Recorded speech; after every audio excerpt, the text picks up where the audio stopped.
ರಾಜ್ಯ ಕಾಂಗ್ರೆಸ್ನಲ್ಲಿ ಡಿಸಿಎಂ ಹುದ್ದೆ ಕಿಚ್ಚು ತಣ್ಣಗಾಗೋ ಲಕ್ಷಣಗಳೇ ಕಾಣ್ತಿಲ್ಲ. ಡಿಕೆಶಿಯನ್ನ ಸಿಎಂ ಮಾಡಿ ಅಂತ ಚನ್ನಗಿರಿ ಶಾಸಕ ಹೇಳಿದ್ದಾರೆ. ಇನ್ನು ಡಿಕೆ ಶಿವಕುಮಾರ್ ಸೊಕ್ಕು ಮುರಿಯಲು ಉಪಮುಖ್ಯಮಂತ್ರಿ ಹುದ್ದೆ ಸೃಷ್ಟಿಸಲಾಗ್ತಿದೆ ಅಂತ ವಿಜಯೇಂದ್ರ ಕಿಡಿಕಾರಿದ್ದಾರೆ. ಈ ಎಲ್ಲಾ ಸುದ್ದಿಯನ್ನ ನೋಡೋಣ ಡಿಸಿಎಂ ಗುದ್ದಾಟ ನ್ಯೂಸ್ ಎಕ್ಸ್‌ಪ್ರೆಸ್‌ನಲ್ಲಿ.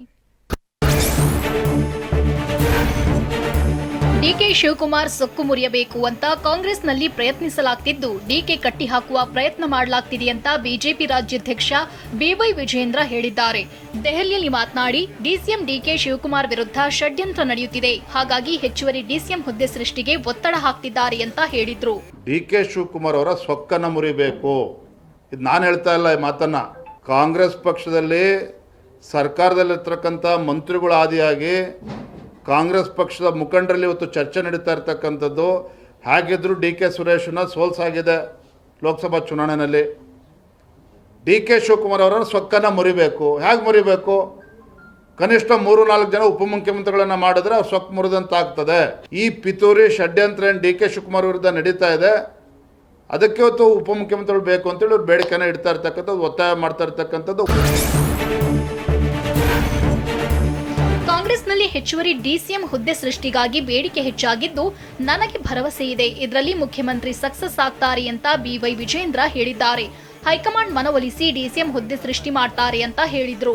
ನಿಶ್ಚಿತವಾಗಿ ಸಿದ್ದರಾಮಯ್ಯನವರು ಕೂಡ ಕಾಂಗ್ರೆಸ್ ಪಕ್ಷದ ಹೈಕಮಾಂಡ್ ಅನ್ನು ಒಪ್ಪಿಸ್ತಾರೆ, ಯಶಸ್ವಿ ಆಗ್ತಾರೆ. ಕನಿಷ್ಠ 3-4 ಜನ ಡಿಸಿಎಂ ಕರ್ನಾಟಕ ರಾಜ್ಯ ಕೊಡ್ತಾರೆ. ಒಬ್ಬರನ್ನ ಸಿಎಂ ಮಾಡಿ ಎಲ್ಲರನ್ನೂ ಡಿಸಿಎಂ ಮಾಡಬಿಡಿ ಅಂತ ಸಚಿವ ಪ್ರಿಯಾಂಕ್ ಖರ್ಗೆ ಹೇಳಿದ್ದಾರೆ. ಬೆಂಗಳೂರಿನಲ್ಲಿ ಮಾತನಾಡಿದವರು, ರಾಜ್ಯಕ್ಕೆ ಒಳ್ಳೆಯದಾಗಿ ಆಗುತ್ತೆ ಅಂದ್ರೆ ಮಾಡ್ಲಿ, ಡಿಸಿಎಂ ಅಲ್ಲ ಸಿಎಂ ಮಾಡಿ ಎಂದು ಕೇಳಬಹುದಲ್ವಾ? ಅಧಿಕಾರವನ್ನ ಫಸ್ಟ್ ಜನರಿಗೆ ಹಂಚಬೇಕು. ನಿಮ್ಮ ಬೇಡಿಕೆ ಏನೇ ಇದ್ರೂ ಎಲ್ಲಿ ಕೇಳಬೇಕೋ ಅಲ್ಲಿ ಕೇಳಿ ಅಂತ ಹೇಳಿದ್ರು. ಸಿಎಂ ಒಬ್ರಿಗೆ ಮಾಡಿ ಎಲ್ಲರಿಗೂ ಡಿಸಿಎಂ ಮಾಡಿಬಿಡಿ, ಅದರಿಂದ ರಾಜ್ಯಕ್ಕೆ ಒಳ್ಳೇದಾಗುತ್ತೆ, ಪಕ್ಷಕ್ಕೆ ಒಳ್ಳೇದಾಗುತ್ತೆ, ಸಮುದಾಯಗಳಿಗೆ ಒಳ್ಳೇದಾಗುತ್ತೆ, ಮಾಡಲಿ. ಹೈಕಮಾಂಡಿಗೆ ಬಿಟ್ಟಿದ್ದು. ನೀವು ಡಿಸಿಎಂ ಅಲ್ಲ ಸಿಎಮ್ಮು ಕೇಳ್ಬೋದು ಅಂತ ಹೇಳಿದ್ದೀವಲ್ಲ, ಆದರೆ ಯಾವ ವೇದಿಕೆ ಮೇಲೆ ಕೇಳಬೇಕು, ಎಲ್ಲಿ ಕೇಳಬೇಕು? ಈಗ ನಾನು ಬಂದು ಇಲ್ಲಿ ನಿಮ್ಮ ಹತ್ರ ಕೇಳಿದ್ರೆ ನನಗೆ ಸಿಎಂ ಮಾಡಿ ಡಿಸಿಎಂ ಮಾಡಿ ಮಂತ್ರಿ ಮಾಡಿ ಅಂದರೆ ಆಗುತ್ತಾ ಸರ್? ಹೈಕಮಾಂಡ್ ಹತ್ರ ಹೋಗಬೇಕು, ಅಲ್ಲಿ ಕೇಳಬೇಕು. ಇಲ್ಲಿ ಸುಮ್ಮನೆ ನಮಗೆ ಮ್ಯಾಂಡೇಟ್ ಸಿಕ್ಕಿರೋದು ಯಾವುದಕ್ಕೆ? ಜನರಿಗೆ ಕೆಲಸ ಮಾಡೋಕ್ಕೆ. ಜವಾಬ್ದಾರಿ ಸಿಕ್ಕಿದೆ ಅಲ್ಲ, ನಾವು ಮಂತ್ರಿ ಆಗಿದ್ದೀನಿ, ನನ್ನ ಇಲಾಖೆನಲ್ಲಿರುವಂಥ ಎಲ್ಲ ಯೋಜನೆ ಜನರಿಗೆ ತಲುಪಿಸೋದು, ಮತ್ತು ಅಧಿಕಾರ ಹಂಚೋದು ಫಸ್ಟ್ ಕಾರ್ಯಕರ್ತರಲ್ಲಿ ಹಂಚ್ಬೇಕು. ನಾವು ಅವರಿಂದ ತಾನೇ ನಾವಿರೋದು. ಕಾಂಗ್ರೆಸ್ನಲ್ಲಿ ಹೆಚ್ಚುವರಿ ಡಿಸಿಎಂ ಸ್ಥಾನಕ್ಕೆ ಬೇಡಿಕೆ ವಿಚಾರ ತುಂಬಾ ಚರ್ಚೆಯಾಗ್ತಿದೆ. ಈ ಬಗ್ಗೆ ಮಾತನಾಡಿದ ಸಿಎಂ ಸಿದ್ದರಾಮಯ್ಯ, ಹೈಕಮಾಂಡ್ ಏನ್ ಹೇಳುತ್ತೋ ಅದೇ ಅಂತಿಮ ಅಂತ ಹೇಳಿದ್ರು.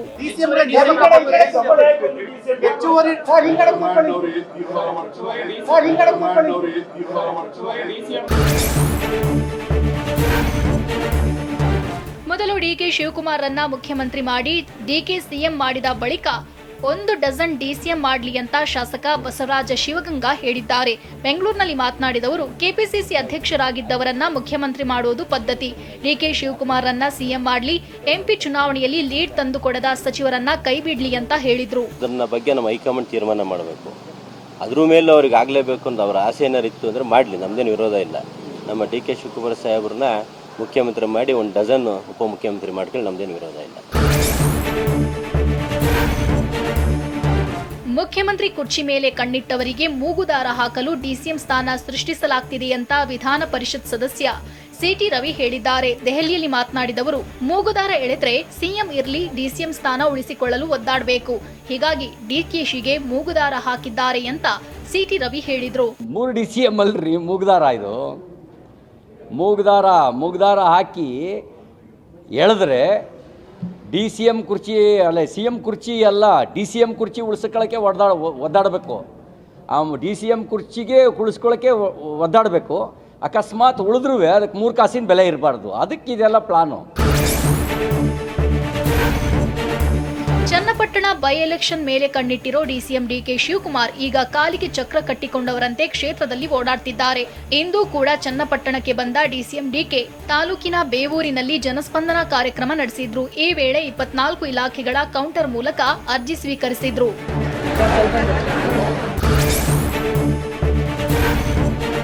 ಡಿಸಿಎಂ ವಾರದಲ್ಲಿ 2 ದಿನ ಕ್ಷೇತ್ರದಲ್ಲಿ ಠಿಕಾಣಿ ಹೂಡ್ತಿದ್ದಾರೆ. ಈ ಹಿಂದೆ ಚನ್ನಪಟ್ಟಣಕ್ಕೆ ತಿರುಗಿ ನೋಡದವರು ಮತ್ತೆ ಬಂದಿದ್ದಾರೆ ಅಂತ ಎಂಎಲ್ಸಿ ಸಿಪಿ ಯೋಗೇಶ್ವರ್ ಹೇಳಿದ್ದಾರೆ. ಕಾಂಗ್ರೆಸ್ನಿಂದ ಡಿಕೆ ಕುಟುಂಬದವರೇ ನಿಲ್ತಾರೆ ಎಂಬುದು ನಮ್ಮ ಅಭಿಪ್ರಾಯ. ಒಂದು ವೇಳೆ ಡಿಕೆಶಿ ಕುಟುಂಬದವರೇ ನಿಂತ್ರೆ ದೊಡ್ಡ ಹೋರಾಟ ನಡೆಯಲಿದೆ ಅಂತ ಹೇಳಿದ್ರು. ಕಳೆದ 30-35 ವರ್ಷದಿಂದ ಅವರು ಚನ್ನಪಟ್ಟಣದ ಕಡೆ ತಿರುಗೇ ನೋಡಿದಿರೋರು. ಉಪಚುನಾವಣೆ ಬರ್ತಾ ಇದೆ, ಉಪಚುನಾವಣೆಯಲ್ಲಿ ಏನಾದ್ರು ಮಾಡಿ ಏನು ಲೋಕಸಭೆಯಲ್ಲಿ ಹೋದಂಥ ಗೌರವವನ್ನು ಮತ್ತೆ ಸಂಪಾದನೆ ಮಾಡಬೇಕು ಅಂತಲೇ ಏನೋ ಚನ್ನಪಟ್ಟಣಕ್ಕೆ ನಿರಂತರವಾಗಿ ನೂರಾರು ಭರವಸೆಗಳನ್ನು ಕೊಡ್ತಾ ಜನಸಾಮಾನ್ಯರನ್ನು ಆಕರ್ಷಣೆ ಮಾಡ್ತಕ್ಕಂಥ ಪ್ರಯತ್ನವನ್ನು ಮಾಡ್ತಾ ಇದ್ದಾರೆ.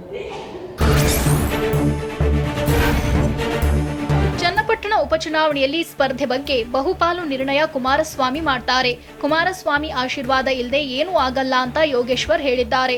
ದೆಹಲಿಯಲ್ಲಿ ಮಾತನಾಡಿದ ಅವರು, ಜೆಡಿಎಸ್ ಚಿಹ್ನೆಯಲ್ಲಿ ಸ್ಪರ್ಧೆ ಮಾಡಿ ಎಂದು ಯಾರೂ ಕೇಳಿಲ್ಲ. ಪಕ್ಷದಿಂದ ಟಿಕೆಟ್ ಸಿಗದೇ ಇದ್ರೂ ಎನ್ಡಿಎಗೆ ನನ್ನ ಬೆಂಬಲವಿದೆ. ನಮ್ಮ ಪಕ್ಷದ ವರಿಷ್ಠರು ಏನ್ ಹೇಳ್ತಾರೋ ಅದನ್ನ ಕೇಳ್ತೇನೆ ಅಂತ ಹೇಳಿದ್ರು. ಬಹುಪಾಲು ನಿರ್ಣಯವನ್ನು ಕುಮಾರಸ್ವಾಮಿ ಅವರು ಮಾಡಬೇಕಾಗತ್ತೆ. ಇಲ್ಲಿ BJP ಮತ್ತು JDSನ ಪ್ರಬಲ ಅಭ್ಯರ್ಥಿ ನಿಲ್ಲಿಸಬೇಕು. ವರಿಷ್ಠರು ಚರ್ಚೆ ಮಾಡಲಿ. ಕುಮಾರಸ್ವಾಮಿಯವರ ಆಶೀರ್ವಾದ ಅಭಿಪ್ರಾಯ ಇಲ್ಲದೆ ಅಲ್ಲೇನು ನಾವು ಇವತ್ತು ತೀರ್ಮಾನ ಮಾಡೋಕ್ಕಾಗೋದಿಲ್ಲ ಏಕಪಕ್ಷೀಯವಾಗಿ. ಇಬ್ಬರು ನಾಯಕರು ಕುಂತು ಚರ್ಚೆ ಮಾಡಿ ಏನು ತೀರ್ಮಾನ ಮಾಡ್ತಾರೆ ನೋಡೋಣ.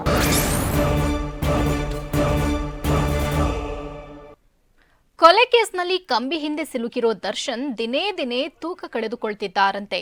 ಸ್ಥಳ ಮಹಜರು ವೇಳೆ ಪವಿತ್ರ ಗೌಡ ಮೇಕಪ್ ಹಾಕಲು ಬಿಟ್ಟಿದ್ದ PSIಗೆ ನೋಟಿಸ್ ಕೊಡಲಾಗಿದೆ. ಇದೆಲ್ಲವನ್ನ ನೋಡೋಣ. ಇಳಿದ ದರ್ಶನ್ ತೂಕ ನ್ಯೂಸ್ ಎಕ್ಸ್‌ಪ್ರೆಸ್ನಲ್ಲಿ.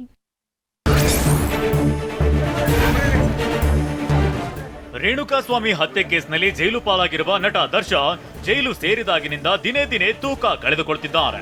ರಾತ್ರಿ ಬೇಗನೆ ಮಲಗಿ ಬೆಳಿಗ್ಗೆ 5:30 ಸುಮಾರಿಗೆ ಎದ್ದ ದರ್ಶನ್ ಜೈಲಿನ ಸಿಬ್ಬಂದಿ ಬಳಿ ಬಿಸಿ ನೀರನ್ನ ಕೇಳಿ ಪಡೆದಿದ್ದಾರೆ. ಬಳಿಕ ಕೆಲ ಹೊತ್ತು ಬ್ಯಾರಕ್ನಲ್ಲಿಯೇ ನಟ ದರ್ಶನ್ ವಾಕಿಂಗ್ ಮಾಡಿದ್ರು. ಪತ್ನಿ ಮಗನ ಭೇಟಿ ಬಳಿಕ ದರ್ಶನ್ ಸ್ವಲ್ಪ ರಿಲ್ಯಾಕ್ಸ್ ಮೂಡ್ ನಲ್ಲಿ ಇದ್ದಾರಂತೆ.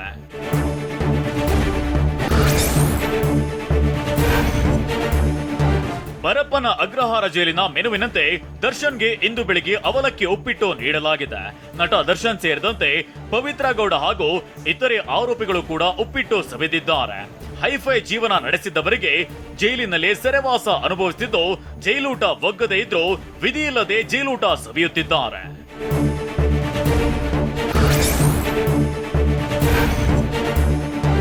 ರೇಣುಕಾಸ್ವಾಮಿ ಕೊಲೆ ಬಳಿಕ ತಳಮಹಜರು ವೇಳೆ ನಿವಾಸಕ್ಕೆ ಕರೆದೊಯ್ದಾಗ A1 ಆರೋಪಿ ಪವಿತ್ರ ಗೌಡ ಮೇಕಪ್ ಮಾಡಿಕೊಂಡಿದ್ಲಂತೆ. ಲಿಪ್ಸ್ಟಿಕ್ ಹಚ್ಚಿಕೊಂಡು ಮೇಕಪ್ ಆಗಿ ಬರಲು ವಿಜಯನಗರ ಮಹಿಳಾ PSI ಅವಕಾಶ ನೀಡಿದ್ರು. ಹೀಗಾಗಿ ಕರ್ತವ್ಯ ಲೋಪ ಹಿನ್ನೆಲೆಯಲ್ಲಿ ವಿಜಯನಗರ ಮಹಿಳಾ PSIಗೆ ಬೆಂಗಳೂರು ಪಶ್ಚಿಮ ವಿಭಾಗ DCP ಗಿರೀಶ್ ರಿಂದ ನೋಟಿಸ್ ನೀಡಲಾಗಿದೆ.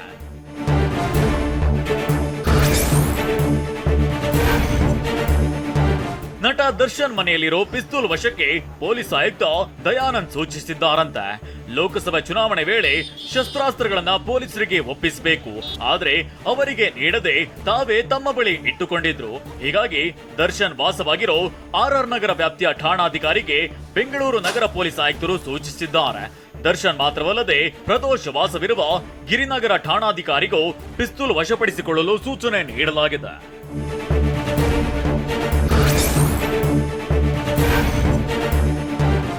ದರ್ಶನ್ ಮತ್ತು ಗ್ಯಾಂಗ್ನ ಮತ್ತಷ್ಟು ಖತರ್ನಾಕ್ ಮುಖ ಬಯಲಾಗಿದೆ. ರೇಣುಕಾಸ್ವಾಮಿಯ ಕೊಲೆ ಬಳಿಕ ಆರೋಪಿಗಳನ್ನ ಪ್ರದೋಷ್ ತನ್ನ ಮನೆಗೆ ಕರೆದೊಯ್ದಿದ್ದಾನೆ. ಪ್ರದೋಷ್ಗೆ 30 ಲಕ್ಷ ರೂಪಾಯಿಯನ್ನ ದರ್ಶನ್ ನೀಡಿದ್ರು. ಹೀಗಾಗಿ ಗಿರಿನಗರದ ಪ್ರದೋಷ್ ನಿವಾಸದಲ್ಲಿ ಆರೋಪಿಗಳಿಗೆ ಹಣವನ್ನ ಹಂಚಲಾಗಿತ್ತು. ಆರೋಪಿಗಳು ಬಂದಿರೋ ದೃಶ್ಯ CC ಕ್ಯಾಮೆರಾದಲ್ಲಿ ಸೆರೆಯಾಗಿದೆ.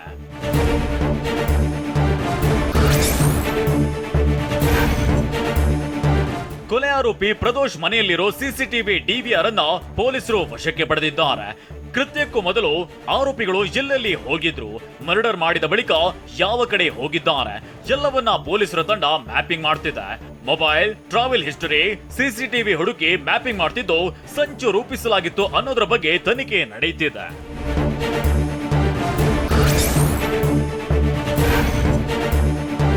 ರೇಣುಕಾಸ್ವಾಮಿ ಹತ್ಯೆ ಕೇಸ್ನಲ್ಲಿ ಸಿಲುಕಿದ್ದ 4 ಆರೋಪಿಗಳು ತುಮಕೂರು ಜೈಲಿಗೆ ಸ್ಥಳಾಂತರ ಮಾಡಲಾಗಿದೆ. ರವಿಶಂಕರ್, ಕಾರ್ತಿಕ್, ಕೇಶವಮೂರ್ತಿ, ನಿಖಿಲ್ ಶಿಫ್ಟ್ ಮಾಡಲಾಗಿದೆ. ಪರಪ್ಪನ ಅಗ್ರಹಾರ ಜೈಲಿಗೆ ಬಂದಿದ್ದ ತುಮಕೂರು ಕಾರಾಗೃಹ ಪೊಲೀಸರು ಇನ್ಸ್ಪೆಕ್ಟರ್ ಸೇರಿದಂತೆ 10ಕ್ಕೂ ಅಧಿಕ ಸಿಬ್ಬಂದಿ ಎಸ್ಕಾರ್ಟ್ ವಾಹನದ ಜೊತೆಗೆ ಕರೆದೊಯ್ದಿದ್ದಾರೆ. ಪೊಲೀಸರಿಗೆ ಮೊದಲು ಶರಣಾಗಿದ್ದ ಈ 4 ಆರೋಪಿಗಳಿಗೆ ಜೀವ ಬೆದರಿಕೆ ಇತ್ತು. ಹೀಗಾಗಿ ಸುರಕ್ಷತೆ ದೃಷ್ಟಿಯಿಂದ ತುಮಕೂರು ಜೈಲಿಗೆ ಸ್ಥಳಾಂತರಿಸಲಾಗಿದೆ.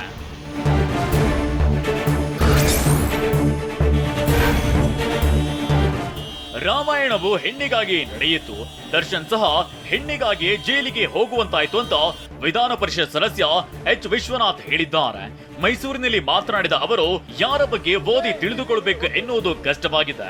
ಪ್ರಜ್ವಾಲ್, ಸೂರಜ್, ದರ್ಶನ್ ಬಗ್ಗೆ ತಿಳಿದುಕೊಳ್ಳಲು ಆಗತ್ತಾ? ಭೂಮಿ ನೀರು ಕೊಟ್ಟ ಅರಸು ಅವರನ್ನೇ ಮರೆತು ಬಿಟ್ಟರೋ ಜನ. ಇನ್ನು ಇದೆಲ್ಲ ಎಷ್ಟು ದಿನ ಇರುತ್ತದೆ ಅಂತ ಹೇಳಿದ್ದಾರೆ. ಇನ್ನು ಮುಂದೆ ಓದ್ತಾ ನಾವೇನು ಓದಬೇಕು ಏನೂ ಅರ್ಥ ಆಯ್ತಾ ಇಲ್ಲ. ಸೂರಜ್ ರೇವಣ್ಣನ ಓದಣ್ವೆ ನಾವು ಇನ್ನು ಮುಂದೆ, ದರ್ಶನನ್ ಓದಣ್ವೆ ಮುಂದೆ ಚರಿತ್ರೆ. ರಾಮಾಯಣ ಮಹಾಭಾರತ ಹೆಣ್ಣಿಗಾಗಿ ನಡೀತು, ದರ್ಶನ್ ಕೂಡ ಹೆಣ್ಣಿಗಾಗಿ ಸತ್ವದ ಹೋಗಿ ಅಂತ. ರೇಣುಕಾಸ್ವಾಮಿ ಹತ್ಯೆಗೆ ಖಂಡನೆ ವ್ಯಕ್ತವಾಗಿದ್ದು, ಬಾಗಲಕೋಟೆ ಜಿಲ್ಲೆ ಇಳಕಲ್ ನಗರದಲ್ಲಿ ಜಂಗಮ ಕ್ಷೇಮಾಭಿವೃದ್ಧಿ ಸಂಘದಿಂದ ಪ್ರತಿಭಟನೆ ನಡೆಸಲಾಯಿತು. ದರ್ಶನ್ ಮತ್ತು ಸಹಚರರಿಗೆ ಕಠಿಣ ಶಿಕ್ಷೆ ವಿಧಿಸಬೇಕೆಂದು ಆಗ್ರಹಿಸಿದ್ರು. ಇನ್ನು ದರ್ಶನ್ ಮತ್ತು ಸಹಚರರ ಬಂಧಿಸಿದ ಪೊಲೀಸ್ ಅಧಿಕಾರಿಗಳಾದ ಗಿರೀಶ್ ಹಾಗೂ ಚಂದನ್ ಕುಮಾರ್ ಭಾವಚಿತ್ರಕ್ಕೆ ಪುಷ್ಪವೃಷ್ಟಿ ಮಾಡಿದ್ರು.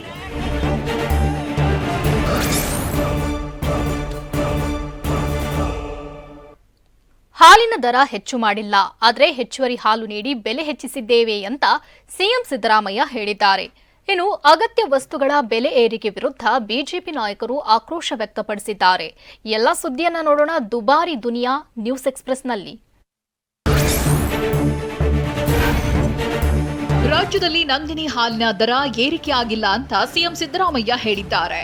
ವಿಧಾನಸೌಧದಲ್ಲಿ ಮಾತನಾಡಿದ ಅವರು, ಹೆಚ್ಚುವರಿಯಾಗಿ 50 ml ಹಾಲನ್ನು ನೀಡುತ್ತಿದ್ದೇವೆ, ಹಾಗಾಗಿ ಹೆಚ್ಚುವರಿಯಾಗಿ ₹2 ಪಡೆಯುತ್ತಿದ್ದೇವೆ ಅಷ್ಟೇ ಅಂತಂದ್ರು. ಕ್ವಾಂಟಿಟಿ 50 ಮಿಲಿಲೀಟರ್ ಹೆಚ್ಚು ಮಾಡಿದೀವಲ್ಲ, ಅರ್ಧ ಲೀಟರ್ಗೆ ಮತ್ತೆ 1 ಲೀಟರ್ಗೆ ಅದಕ್ಕೆ ₹2.10 ಆಗುತ್ತೆ. ₹2.10 ಅದನ್ನು ₹2 ಮಾಡಿದ್ದೀವಿ. ಇನ್ನು ಬೆಲೆ ಎಲ್ಲಿ ಹೆಚ್ಚು ಮಾಡಿದ್ದೀವಿ? ಬಿಜೆಪಿಯವರು ರೈತರ ವಿರೋಧಿಗಳು ಅಂತ ಡಿಸಿಎಂ ಡಿಕೆ ಶಿವಕುಮಾರ್ ವಾಗ್ದಾಳಿ ನಡೆಸಿದ್ದಾರೆ. ವಿಧಾನಸೌಧದಲ್ಲಿ ಮಾತನಾಡಿದ ಅವರು, ಹೆಚ್ಚುವರಿ ಪಡೆಯುವ ₹2 ರೈತರಿಗೆ ತಲುಪುತ್ತೆ, ಕೆಎಂಎಫ್ ಉಳಿದ್ರೆ ರೈತರು ಉಳಿದಂತೆ ಅಂತ ಡಿಕೆ ಶಿವಕುಮಾರ್ ತಿರುಗೇಟು ನೀಡಿದ್ರು. ಇದರಿಂದ ಅರ್ಥ ಆಯ್ತು ಬಿಜೆಪಿಯವರು ಎಲ್ಲ ರೈತರ ವಿರೋಧಿಗಳು ಅಂತ. ಏನು ₹2 ಜಾಸ್ತಿ ಆಗಿದೆ ಅದೆಲ್ಲ ರೈತರಿಗೆ ತಲುಪ್ತದೆ. ರೈತರು ಎಷ್ಟು ಕಷ್ಟದಲ್ಲಿದ್ದಾರೆ, ಎಷ್ಟು ಸಂಕಟದಲ್ಲಿದ್ದಾರೆ. ಕೆಎಂಎಫ್ ಅಂತಂದ್ರೆ ರೈತರ ಒಕ್ಕೂಟ. ಬೇರೆ ರಾಜ್ಯಗಳಿಗೆ ಹೋಲಿಸಿದ್ರೆ ನಮ್ಮಲ್ಲಿ ದರ ಕಡಿಮೆ ಇದೆ ಅಂತ ಕೃಷಿ ಸಚಿವ ಚಲುವರಾಯಸ್ವಾಮಿ ಸಮರ್ಥಿಸಿಕೊಂಡಿದ್ದಾರೆ. ಬೆಳಗಾವಿಯಲ್ಲಿ ಮಾತನಾಡಿದ ಅವರು, ಹೆಚ್ಚುವರಿಯಾಗಿ 50 ml ಹಾಲು ನೀಡುತ್ತಿರುವುದಕ್ಕೆ ₹2 ಹೆಚ್ಚಳ ಮಾಡಲಾಗಿದೆ ಅಂತ ಹೇಳಿದ್ದಾರೆ. ₹3 ಜಾಸ್ತಿ ಮಾಡಿರೋದು ನೀವು ಅಕ್ಕಪಕ್ಕ ಯಾವುದೇ ರಾಜ್ಯಕ್ಕೆ ಹೋದರೆ ಎಲ್ಲವೂ ಮಹಾರಾಷ್ಟ್ರಕ್ಕೆ ಅಥವಾ ತೆಲಂಗಾಣ, ಆಂಧ್ರ ಪ್ರತಿಯೊಂದು ರಾಜ್ಯಕ್ಕೆ ಕಂಪೇರ್ ಮಾಡಿದಾಗಲೂ ಸಹ ನಾವು ಅದಕ್ಕಿಂತ ಇವತ್ತು ಸಹ ಕಡಿಮೆ ಇದ್ದೀವಿ. ಹಾಲು ಉತ್ಪಾದಕರನ್ನ ಗಮನದಲ್ಲಿಟ್ಟುಕೊಂಡು ಹೆಚ್ಚುವರಿ ದರ ನಿಗದಿ ಮಾಡಲಾಗಿದೆ ಅಂತ ಸಚಿವ ಎಚ್.ಕೆ. ಪಾಟೀಲ್ ಹೇಳಿದ್ದಾರೆ. ವಿಧಾನಸೌಧದಲ್ಲಿ ಮಾತನಾಡಿದ ಅವರು, ಹೆಚ್ಚುವರಿ ಹಣವನ್ನ ರೈತರಿಗೆ ನೀಡಲಾಗುವುದು ಅಂತಂದ್ರು. ಹಾಲಿನ ದರ ಹೆಚ್ಚಳ ಮಾಡೋದಕ್ಕೆ ಏನು ಇವತ್ತು ರೈತ ಉತ್ಪಾದಕ ಅದನ ಅವನನ್ನು ಗಮನದಲ್ಲಿಟ್ಕೊಂಡು ಈ ರೇಟನ್ನು ನಾವು ಭಾಳ ದಿವಸದ ನಂತರ ಏರಿಸಿದ್ದೇವೆ. ಕಾಂಗ್ರೆಸ್ ಸರ್ಕಾರ ಜನವಿರೋಧಿ ತೀರ್ಮಾನ ತೆಗೆದುಕೊಳ್ಳುತ್ತಿದೆ ಅಂತ ಬಿವೈ ವಿಜೇಂದ್ರ ವಾಗ್ದಾಳಿ ನಡೆಸಿದ್ದಾರೆ. ನವದೆಹಲಿಯಲ್ಲಿ ಮಾತನಾಡಿದ ಅವರು, ತೈಲ ಬೆಲೆಯಾಯಿತು, ಈಗ ಹಾಲಿನ ದರವನ್ನು ಹೆಚ್ಚಿಸುತ್ತಿದ್ದಾರೆ. ಸಿಎಂ ಸಿದ್ದರಾಮಯ್ಯ ಏಕೆ ಇಂತಹ ಕೆಟ್ಟ ನಿರ್ಧಾರಗಳನ್ನ ತೆಗೆದುಕೊಳ್ಳುತ್ತಿದ್ದಾರೆ ಅಂತ ಆಕ್ರೋಶ ವ್ಯಕ್ತಪಡಿಸಿದ್ರು. ಹಾಲಿನ ದರನೂ ಕೂಡ ಜಾಸ್ತಿ ಮಾಡಿರ್ತಕ್ಕಂಥದ್ದು. ಯಾಕೆಷ್ಟು ಕಟುವಾಗಿ ನಡ್ಕೊಳ್ತಾ ಇದ್ದಾರೆ ಮಾನ್ಯ ಮುಖ್ಯಮಂತ್ರಿಗಳು, ಕಾಂಗ್ರೆಸ್ ಸರ್ಕಾರ? ಯಾಕೆ ಎಷ್ಟು ಕೆಟ್ಟದಾಗಿ ಇವತ್ತು ಜನರಿಗೆ ಮಾರಕ ಆಗ್ತಕ್ಕಂಥ ಒಂದು ಜನವಿರೋಧಿ ತೀರ್ಮಾನಗಳನ್ನು ಯಾಕೆ ಕಾಂಗ್ರೆಸ್ ಸರ್ಕಾರ ಮುಖ್ಯಮಂತ್ರಿಗಳು ತೆಗೆದುಕೊಳ್ತಾ ಇದ್ದಾರೆ?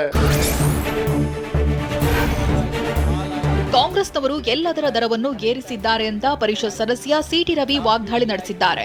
ದೆಹಲಿಯಲ್ಲಿ ಮಾತನಾಡಿದ ಅವರು, ಉಸಿರಾಡುವ ಗಾಳಿಗೆ ಒಂದು ಟ್ಯಾಕ್ಸ್ ಹಾಕೋದು ಬಾಕಿ ಇದೆ, ಆಸ್ತಿ ಮಾರಿ ಅಂತ ಸಲಹೆ ಕೊಡೋಕೆ ವಿದೇಶದಿಂದ ನೇಮಕ ಮಾಡಿಕೊಂಡಿದ್ದಾರೆ ಅಂತ ಕಿಡಿಕಾರಿದ್ರು. ಯಾವುದ್ರ ರೇಟ್ ಉಳಿಸಿದ್ದಾರೆ ಕೇಳಿ, ಅವ್ರನ್ನ ಯಾವುದ್ರ ಬೆಲೆ ಇನ್ನೂ ನಾವು ಏರಿಸಿಲ್ಲ ಅಂತ ಅನ್ನೋದು ಉಳಿಸಿರೋದು ಯಾವುದಿದೆ ಕೇಳಿ. ಹಾಲಿನ ದರ ಏರಿಕೆಗೆ ಯಾದಗಿರಿ ಜನರು ತೀವ್ರ ವಿರೋಧ ವ್ಯಕ್ತಪಡಿಸಿದ್ದಾರೆ. ದರ ಏರಿಕೆಯಿಂದ ಮಧ್ಯಮ ವರ್ಗಕ್ಕೆ ತೊಂದರೆಯಾಗುತ್ತೆ, ಬಡವರಿಗೆ ಗ್ಯಾರಂಟಿ ನೀಡ್ತಾರೆ, ಶ್ರೀಮಂತರು ಸಂಪಾದನೆ ಮಾಡ್ತಾರೆ. ಸರ್ಕಾರ ದರ ಏರಿಕೆ ಮಾಡಬಾರದು ಅಂತ ಅನಿತಾ ಎಂಬುವರು ಆಗ್ರಹಿಸಿದ್ರು. ಮಿಡ್ಲ್ ಕ್ಲಾಸ್ ಜನಕ್ಕೆ ಒಂದು ಸಂಸಾರ ನಡೆಸಬೇಕಂದ್ರೆ ಎಷ್ಟು ಕಷ್ಟ ಆಗ್ತಿದೆ ಅಂದರೆ ಬರೀ ನಾವು ಗೌರ್ಮೆಂಟಿಂದ ಫ್ರೀ ದುಡ್ಡು ಬರ್ತಾ ಇರೋದು ಅನ್ನೋದು ಒಂದೇ ಕಾಣಿಸ್ತಾ ಇದೆ ಜನಕ್ಕೆ. ಬಟ್ ಅದರಿಂದ ನಮ್ಗೆ ಯಾವುದೂ ಬೆನಿಫಿಟ್ಸ್ ಇಲ್ಲ. ಪೂರ ಬಡವ ಜನಕ್ಕೆ ಗೌರ್ಮೆಂಟ್ ಕೊಡುತ್ತೆ, ಹೈ ಪೀಪಲ್ಸ್ಗಂತೂ ಹೈ ಪೀಪಲ್ ಇರ್ತಾರೆ, ಮಿಡ್ಲ್ ಕ್ಲಾಸ್ ಅವರಿಗೆ ತುಂಬಾ ಕಷ್ಟ ಆಗ್ತದೆ. ಹಾಲಿನ ದರ ಏರಿಕೆಯ ಸರ್ಕಾರದ ತೀರ್ಮಾನಕ್ಕೆ ಬೆಂಗಳೂರಿನಲ್ಲಿ ಸಾರ್ವಜನಿಕರು ಆಕ್ರೋಶ ವ್ಯಕ್ತಪಡಿಸಿದ್ದಾರೆ.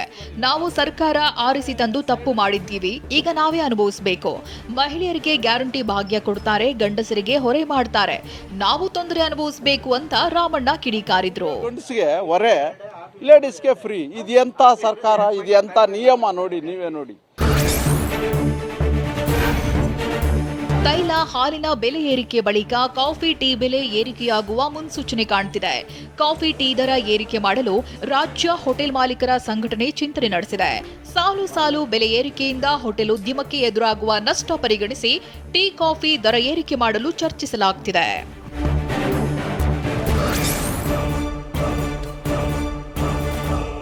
ಮಂಗಳೂರಿನಲ್ಲಿ ಮಳೆಗೆ ಮನೆಗೋಡೆ ಕುಸಿದು 4 ಸಾವನ್ನಪ್ಪಿದ್ದಾರೆ. ಮಳೆಗೆ ಮನೆ ಕುಸಿದಿದ್ದು ವೃದ್ಧರು ಪ್ರಾಣಾಪಾಯದಿಂದ ಪಾರಾಗಿದ್ದಾರೆ. ಲೈಂಗಿಕ ದೌರ್ಜನ್ಯ ಕೇಸ್ನಲ್ಲಿ ಪ್ರಜ್ವಲ್ ರೇವಣ್ಣಗೆ ಜಾಮೀನು ಸಿಕ್ಕಿಲ್ಲ. ಇದೆಲ್ಲವನ್ನ ನೋಡೋಣ ವರುಣಾರ್ ಭಟ ನ್ಯೂಸ್ ಎಕ್ಸ್‌ಪ್ರೆಸ್ನಲ್ಲಿ.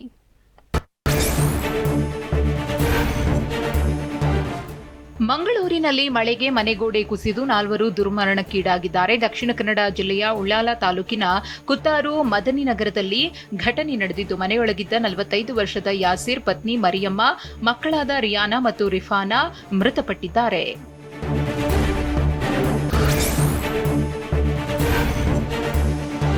ಮೈಸೂರು ಜಿಲ್ಲೆಯಲ್ಲಿ ಮಳೆ ಅವಾಂತರವನ್ನೇ ಸೃಷ್ಟಿಸಿದೆ. ಭಾರೀ ಮಳೆಗೆ ಹೆಚ್ಡಿಕೋಟೆ ತಾಲೂಕಿನ ಪಡುಕೋಟೆ ಗ್ರಾಮದಲ್ಲಿ ಮನೆಯೊಂದು ಕುಸಿದು ಬಿದ್ದಿದೆ. ಏಕಾಏಕಿ ಮನೆ ಕುಸಿತವಾದ್ದರಿಂದ ಪೀಠೋಪಕರಣಗಳು ಧ್ವಂಸಗೊಂಡಿವೆ. ಅದೃಷ್ಟವಶಾತ್ ಯಾವುದೇ ಪ್ರಾಣಾಪಾಯ ಸಂಭವಿಸಿಲ್ಲ.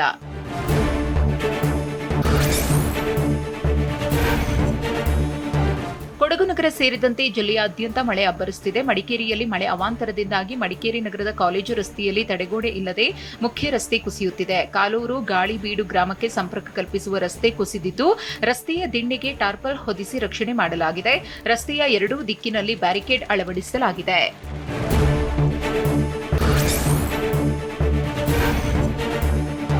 ಲೈಂಗಿಕ ದೌರ್ಜನ್ಯ ಕೇಸ್ನಲ್ಲಿ ಸಿಲುಕಿರುವ ಮಾಜಿ ಸಂಸದ ಪ್ರಜ್ವಲ್ ರೇವಣ್ಣ ಜಾಮೀನು ಅರ್ಜಿ ವಜಾಗೊಂಡಿದೆ. ಹೊಳೆ ನರಸೀಪುರ ಪ್ರಕರಣದಲ್ಲಿ ಪ್ರಜ್ವಲ್ ರೇವಣ್ಣ ಜಾಮೀನು ಕೋರಿದ್ರು. ಬೆಂಗಳೂರಿನ ಜನಪ್ರತಿನಿಧಿಗಳ ವಿಶೇಷ ಕೋರ್ಟ್ ಜಡ್ಜ್ ಸಂತೋಷ್ ಗಜಾನನ ಭಟ್ ಆದೇಶಿಸಿದ್ದಾರೆ.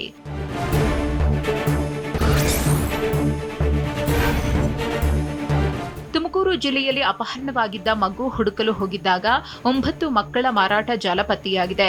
ಜೂನ್ 9ರಂದು ಗುಬ್ಬಿ ಪಟ್ಟಣದಲ್ಲಿ 11 ತಿಂಗಳ ರಾಕಿ ಅಪಹರಣವಾಗಿತ್ತು. ಮಗುವಿನ ಕಿಡ್ನಾಪ್ ಪ್ರಕರಣ ಬೆನ್ನತ್ತಿದ ಪೊಲೀಸರಿಗೆ ಬಿಗ್ ಶಾಕ್ ಕಾದಿತ್ತು.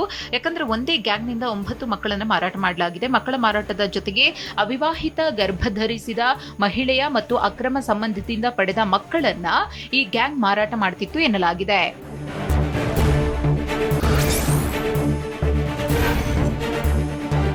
ಆಟೋ ಟ್ಯಾಕ್ಸಿ ದರ ಹೆಚ್ಚಳಕ್ಕೆ ಸಂಘಟನೆಗಳು ಪಟ್ಟು ಹಿಡಿದಿವೆ. ಪೆಟ್ರೋಲ್ ಬೆಲೆ ಜಾಸ್ತಿ ಆಗಿದ್ದಕ್ಕೆ ದರ ಹೆಚ್ಚು ಮಾಡುವುದಕ್ಕೆ ಆಟೋ ಸಂಘಟನೆಗಳು ಮನವಿ ಕೊಟ್ಟಿದ್ದಾರೆ ಅಂತ ಸಚಿವ ರಾಮಲಿಂಗಾರೆಡ್ಡಿ ಹೇಳಿದ್ದಾರೆ. ಆಟೋ ಸಂಘಟನೆಯವರು ಹೇಳಿದ ದರದಂತೆ ಹೆಚ್ಚಳ ಆಗಲ್ಲ ಅಂತ ಸಚಿವರು ಸ್ಪಷ್ಟನೆ ನೀಡಿದರು.